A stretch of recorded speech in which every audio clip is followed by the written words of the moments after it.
La Deuxième Guerre mondiale et la guerre froide ont changé l'ordre du monde. En 1959, la Chine envahit le Tibet en prenant pour prétexte la lutte contre l'impérialisme américain.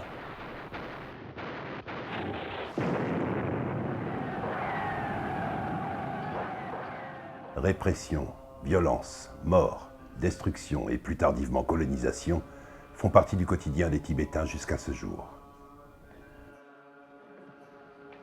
C'est dans ces circonstances que le Dalaï Lama doit fuir son pays en 1959.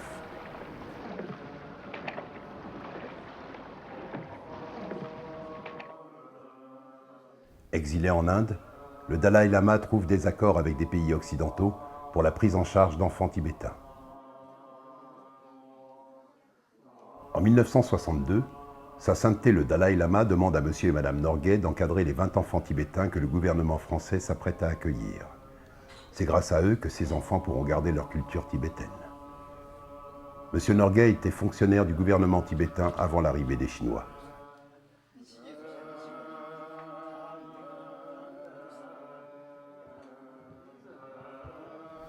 Ce groupe d'enfants dont les parents sont décédés, d'autres malades ou partis travailler à la construction de routes pour le compte du gouvernement indien, sont accueillis en France.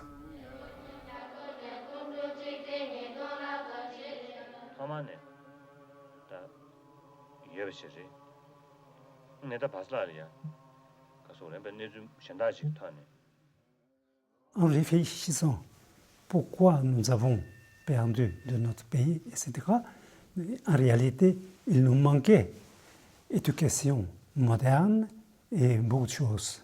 Donc, pour l'avenir, il est indispensable qu'on donne éducation moderne pour nos jeunes.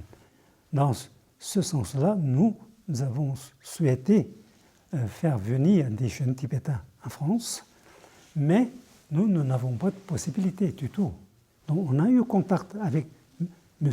Amiral Ortoli, donc on a eu des idées, peut-être on va demander à Amiral pour nous aider. Il a accepté, il l'a demandé à Général de Gaulle.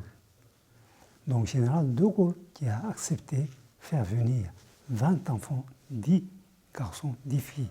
C'est à Lakoum, à Mosset, lieu-dit des Pyrénées-Orientales, que les enfants débutent leur éducation française et tibétaine. Tu les as posés, tu veux les mesurer? Monsieur le directeur, Oui. On dit que ces enfants ont été choisis en fonction de leur intelligence. Est-ce que vous les croyez doués? Ces enfants tibétains, évidemment. Oui, ils sont indéniablement doués. Ils ont fait des progrès remarquables. Ils ont fait pratiquement 3 années de scolaire en 2 ans. Grâce à l'éducation que j'ai eue en France, que j'ai retrouvé ma racine. Il n'y a pas la guerre, il n'y a pas de misère, c'est pays de liberté, vous aurez une éducation moderne et après vous pouvez aider le peuple tibétain. Donc on était vraiment chargé d'une mission formidable, donc il n'y avait pas de tristesse. Non, parce que je crois qu'on a toujours, les Tibétains ont toujours, malgré dans la difficulté, ils ont toujours une pensée positive et surtout une pensée bouddhiste positive. La culture française et la culture tibétaine sont les deux mamelles, je veux dire, nourricières qui m'ont vraiment habité. Grâce à ces deux-là, que je peux être vraiment heureuse. Sûrement, parmi eux, il y a beaucoup de curiosité, des gens qui sont curieux, qui veulent savoir juste. Mais quand même, petit à petit, je vois les gens qui s'intéressent, qui étudient, qui essaient de pratiquer le bouddhisme. Je vois un changement chez eux, changement dans leur comportement, dans leur vie. C'est-à-dire qu'ils sont plus heureux, plus détendus. À ce moment-là, je me suis dit, oui, le bouddhisme pourrait apporter quelque chose pour les Occidentaux. Au début, je n'ai pas cru. Je me suis dit, c'est dommage qu'on est en train de détruire ce beau pays et cette culture vraiment universelle qui vraiment contribuera pour le bonheur de l'humanité. Et je disais à ma fille qui m'a dit, mais pourquoi tu es devenue nonne? J'ai dit, mais je sais, je n'ai pas su vous rendre heureux. Maintenant, je vais apprendre à vous rendre heureuse, heureux tout le monde. Mais en tout cas, ils sont tous maintenant, ils travaillent, ils ont fondé des familles, etc., je crois. Et aussi, ils participent aussi pour le développement de la culture tibétaine en France, aussi pour maintenir la tradition tibétaine en France. Ils donnaient bon exemple, je crois.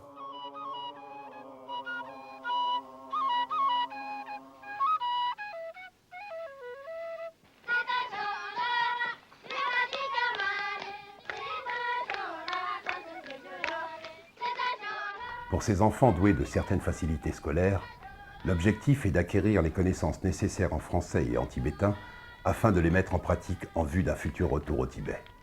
Ce retour étant lui conditionné par le retrait des Chinois du Tibet.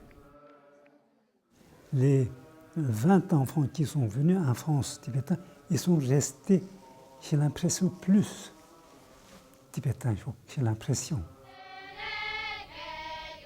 Aujourd'hui, ces anciens élèves de Piet Kruger ne sont pas retournés vivre au Tibet. Ils se sont installés en France, en Suisse, en Angleterre et au Canada.